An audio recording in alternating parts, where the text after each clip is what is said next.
जगदीश फिर लेखक से पूछता है, बताइए न सर, क्या अभिशाप मिला था यक्षिणी को? लेखक जगदीश के सवाल का जवाब देते हुए कहता है, वो जानने के लिए तुम्हें मेरी किताब के दूसरे भाग के आने का इंतजार करना पड़ेगा, समझे? अच्छी मार्केटिंग स्ट्रेटजी है सर, किताब बेचने की। वो तो होगी ही जगदीश, किताब बेचता हूँ और उस किताब के साथ अपने दर्द भी, तो उन आंसुओं के पैसे तो वसूलूंगा ही ना। बस एक बात दिमाग में रखना, कोई भी इंसान बुरा नहीं होता, उसे बुरा बनाया जाता है। मतलब यक्षिणी बुरी नहीं थी, उसे बुरा बनाया गया था, है ना सर? मैंने कहा ना, अब मैं किसी सवाल का जवाब नहीं दूंगा। जो जानना है किताब का दूसरा भाग पढ़कर जानना, समझे? बातें करते करते लेखक की सिगरेट खत्म होने वाली थी, उसमें बस एक दो कश ही बचे थे। जगदीश हिचकिचाते हुए फिर लेखक से पूछता है, सर एक बात पूछूं? तुम नहीं मानने वाले ना? ठीक है, पूछो। सर आपकी बातों से ऐसा लगता है जैसे आप यक्षिणी को बहुत करीब से जानते हैं। क्या आपने कभी यक्षिणी को देखा है? सवाल सुनकर लेखक एकदम चुप हो जाता है और उसके चेहरे के एक्सप्रेशन देखकर ऐसा लग रहा था जैसे वो किसी सोच में डूब गया हो और उसको कुछ ऐसा याद आ गया हो जो वो जगदीश को नहीं बताना चाहता था। जगदीश लेखक पर दबाव बनाते हुए पूछता है, क्या हुआ सर? आप चुप क्यों हो गए? बताइए ना, क्या आपने कभी यक्षिणी को देखा है? क्या कभी आपका यक्षिणी से सामना हुआ है? लेखक सिगरेट की कश लेकर धीरे से कहता है, मेरा यक्षिणी से सामना नहीं, बल्कि मैंने तो खुद यक्षिणी के साथ। लेखक ने इतना ही कहा था कि तभी फोन कट जाता है। लेखक अपना मोबाइल देखते हुए कहता है, अरे ये क्या, फोन कैसे कट गया? लगता है नेटवर्क चला गया। ये गांव में यही प्रॉब्लम रहती है, पता ही नहीं चलता कब नेटवर्क आता है और कब चला जाता है। इतना कहकर लेखक उसकी कुर्सी के बगल में रखी बैसाखी के सहारे खड़ा हो जाता है। उसका एक पैर जो था वो सही से काम नहीं करता था, जिसके कारण वो लंगड़ा लंगड़ा कर चलता था। एक दो कदम ही आगे बढ़ाए थे कि तभी कमरे की लाइट अपने आप बंद चालू होने लग जाती है। लेखक कमरे के आगे लगे बल्ब को देखता हुआ कहता है, अरे अब ये लाइट को क्या हो गया अचानक? देखते ही देखते लाइट पूरी तरह बंद हो जाती है और कमरे के चारों तरफ अंधेरा छा जाता है। इतना अंधेरा कि लेखक को उसके हाथ पैर भी दिखाई नहीं दे रहे थे। ये हो क्या रहा है आज? कहीं वो आ तो नहीं गई? नहीं नहीं, ऐसा नहीं हो सकता, वो नहीं आ सकती। लेखक ने खुद से इतना ही कहा था कि तभी कमरे का दरवाजा जो बंद था वो अपने आप खुल जाता है। दरवाजे के बाहर से हल्की सी सफेद रोशनी आ रही थी। लेखक जल्दी जल्दी बैसाखी के सहारे दरवाजे के पास जाने लग जाता है। तभी कोई उसका पैर पकड़ लेता है और वो धड़ाम से नीचे गिर जाता है। मेरा पैर! लेखक धीरे धीरे अपने पैर की तरफ देखने लग जाता है, पर अंधेरा इतना ज्यादा था कि उसे कुछ दिखाई नहीं दे रहा था। लेखक जैसे ही अपने हाथ अपने पैर पर रखता है, उसको महसूस होता है कि उसका हाथ किसी दूसरे के हाथ के ऊपर रखा हुआ था। लेखक डर जाता है और झट से अपना हाथ अपने पैर से हटा लेता है। तभी उसे एहसास होता है कि अब किसी ने उसका पैर नहीं पकड़ा हुआ था।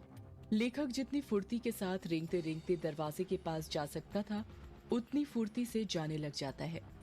लेखक दरवाजे के पास पहुंचा ही था कि तभी वो दरवाजा अपने आप बंद हो जाता है। थोड़ी ही देर बाद दरवाजे के बाहर लेखक की दर्द से कराहने की आवाज सुनाई देने लग जाती है। आह, आह, आह, कौन हो तुम? मैं यक्षिणी, तेरी मौत। कुछ देर तक लेखक और यक्षिणी की बातें चलती हैं, पर उन दोनों की बातों की आवाज दरवाजे के बाहर नहीं आ रही थी। कुछ देर बाद लेखक की एक जोर से चीख सुनाई देती है। ये एक ऐसी चीख थी जो दिल को दहला कर रख दे। अगले ही पल दरवाजे के नीचे से लेखक का खून बहकर दरवाजे के बाहर आने लग जाता है। 13 साल बाद ट्रेन जो कि तेज रफ्तार के साथ पटरी पर भागी जा रही थी, ठीक उस तरह जिस तरह हमारी जिंदगी भागती है। फर्क इतना है, ट्रेन स्टेशन आने पर रुकती है, पर हमारी जिंदगी कभी नहीं रुकती है जब तक हमारी सांसें ना रुक जाएं। युग, जिसकी उम्र 26 साल, गोरा रंग, चेक शर्ट, ब्लैक पैंट पहनकर विंडो सीट पर बैठा हुआ था और अपने कानों में हेडफोन डालकर पॉकेट एफएम पर भूतिया कहानी मेघ एक श्राप सुन रहा था। कहानी सुनते ही युग विंडो के बाहर दिख रहे मेघालय के गारो पहाड़ की हसीन वादियों का मजा ले रहा था। वही गारो पहाड़ जिसका नामकरण तिब्बती तथा बर्मी जनजाति गारो पर हुआ था। गारो पहाड़ नीस चट्टान का बना हुआ था। पहाड़ों को चारों तरफ से सफेद बादलों ने घेर लिया था, जिन्हें देखकर ऐसा लग रहा था कि पहाड़ों ने बादलों की सफेद चादर ओढ़ कर रखी हुई हो। उन्हीं बादलों को देखते देखते युग की आंख लग जाती है। अभी थोड़ी देर पहले युग की आंख लगी ही थी कि तभी उसे एहसास होता है कि कोई उसका हाथ छू रहा था। कोई बार बार युग का हाथ पकड़कर हिला रहा था। युग बौखलाहट के साथ उठ जाता है और जब अपनी आंखें खोलता है तो देखता है कि उसके चेहरे के जस्ट सामने एक बुढ़े का चेहरा था, जो बड़ी बड़ी आंखें करके उसे घूर रहा था।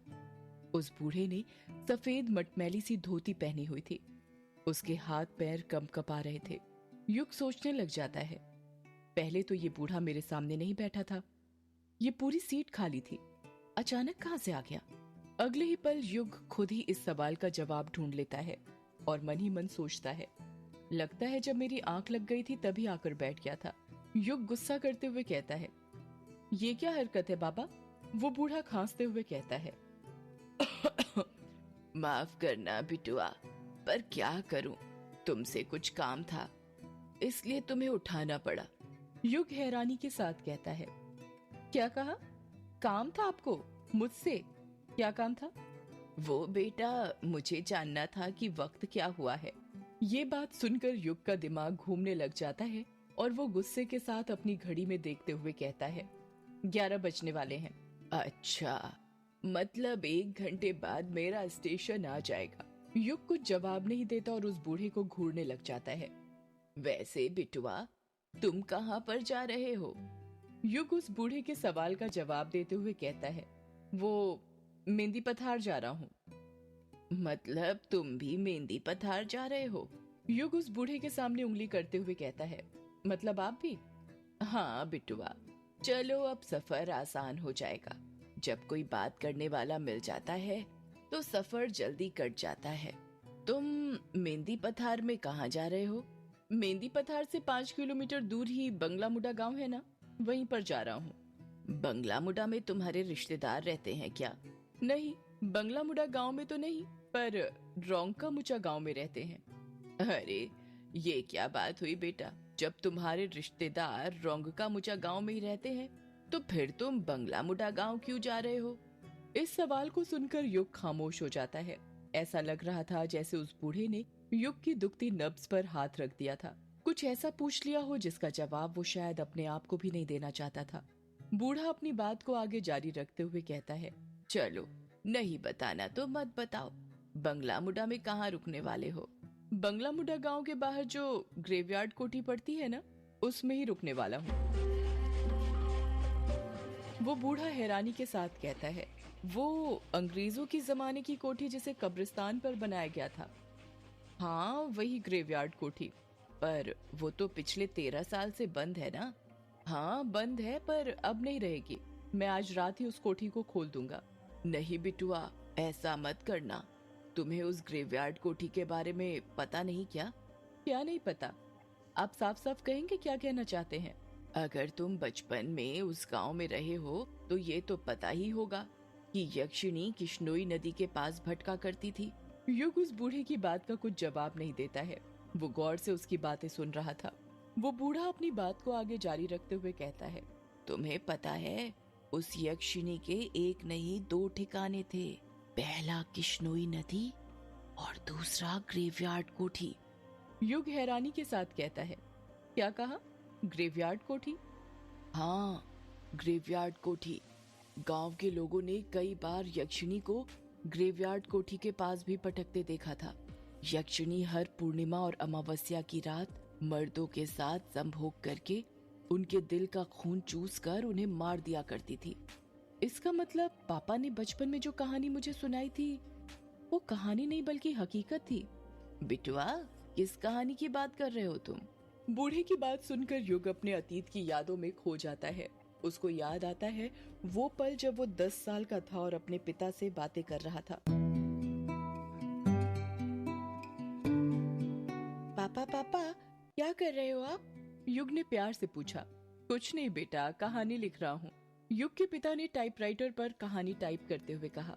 क्या कहा पापा? कहानी? कौन सी कहानी लिख रहे हैं पापा आप? यक्षिणी की कहानी बेटा। पापा मुझे भी यक्षिणी की कहानी सुनाइए ना। नहीं बेटा, तुम अभी छोटे हो, तुम डर जाओगे।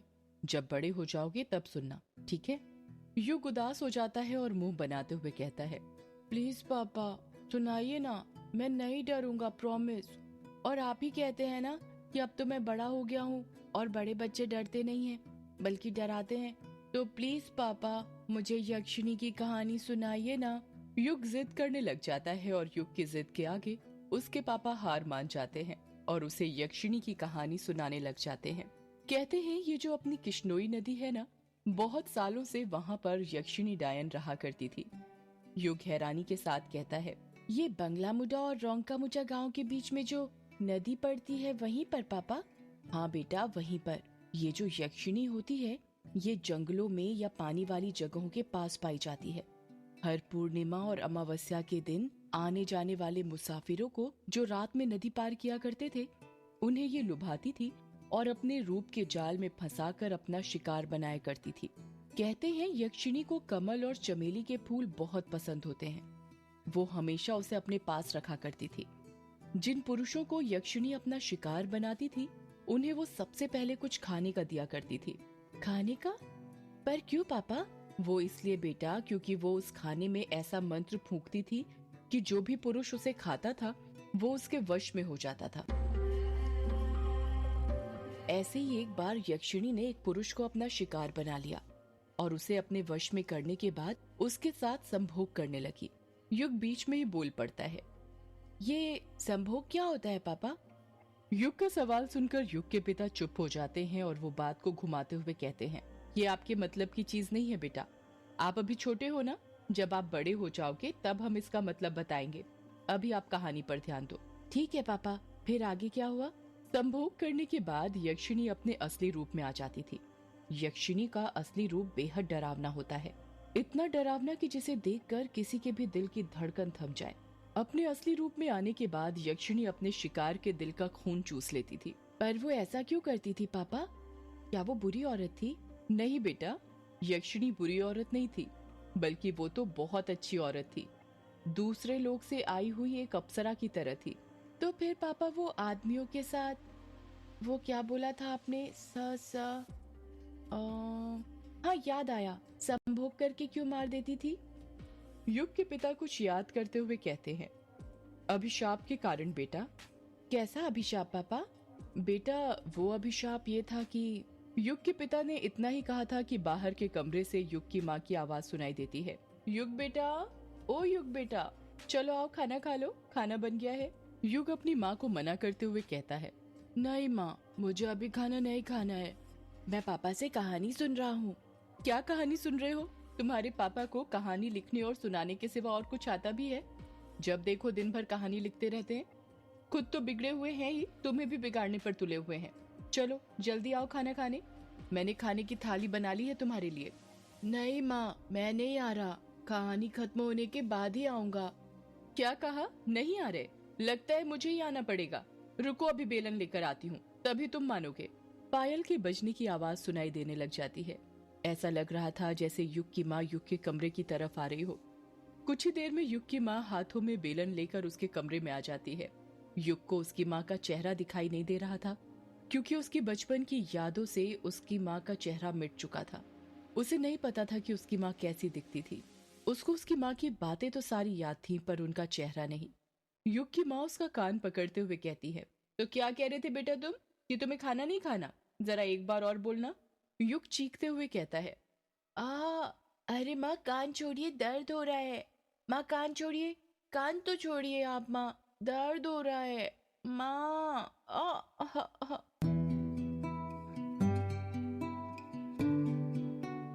माँ माँ कहते हुए ही युग अपने अतीत की यादों से बाहर आ जाता है।